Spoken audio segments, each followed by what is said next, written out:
Hello, my name is Chris Powis and I'm running the Disabled War Veterans Financial Freedom Campaign. Now I'm going to tell you about a country that was involved in a major war. In the aftermath of hostilities, the country fraudulently stopped many of its disabled war veterans' pensions. It treated its war disabled as if they were criminals. It then started a compulsory health insurance service that was set to cover the person from cradle to grave. Now the country's war veterans have reached the autumn of their lives and rely upon the service that they had paid in for, the country has backtracked.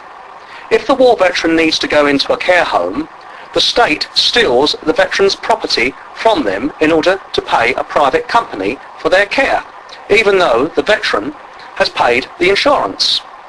If the veteran requires home care, the state severely means tests them in order, again, to pay a private care organisation. The veterans, many of whom are poverty-stricken, are being made to pay for private companies' directors' bonuses and shareholders' profits. To summarise, the veterans are being forced to pay for what they had already paid for. What I've just told you sounds like the behaviour of a corrupt third world dictatorship. Now I'm going to tell you the country that has carried out these despicable policies. It's Great Britain. I'll repeat that in case you thought you misheard what I just said. It's Great Britain. As I speak, war veterans that require home care throughout England and cannot afford to pay are being means tested and treated like criminals by ruthless councils. I realise the system is different in Scotland and Wales.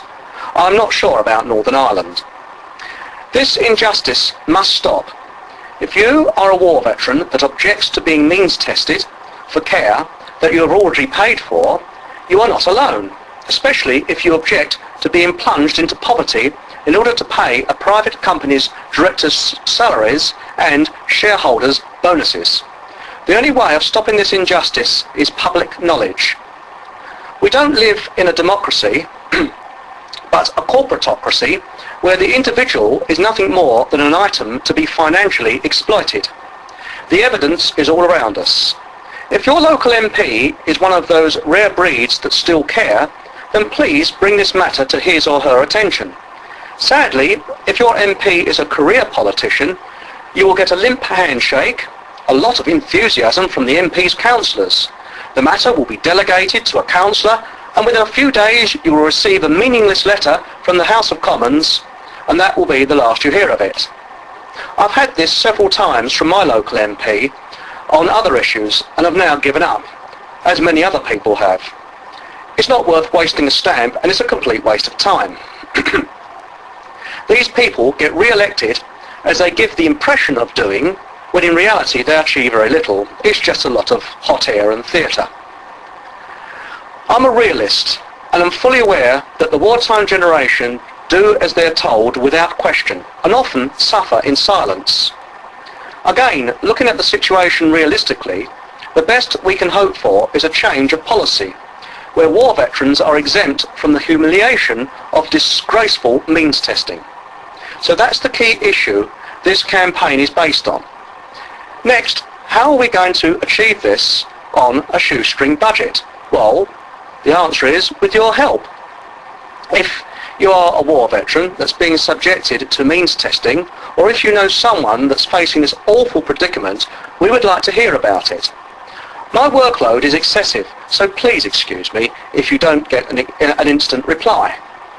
The most positive way you can help is to kindly send this information to relevant media and anyone you think can highlight this injustice, such as your local and perhaps national newspaper, independent journalists, etc. Lastly, please check our website, all the W's, warveteran.co.uk, not only for up-to-date information, but also our adjacent video that goes into detail of how my father has been affected. Thank you for any help you can give. It's much appreciated.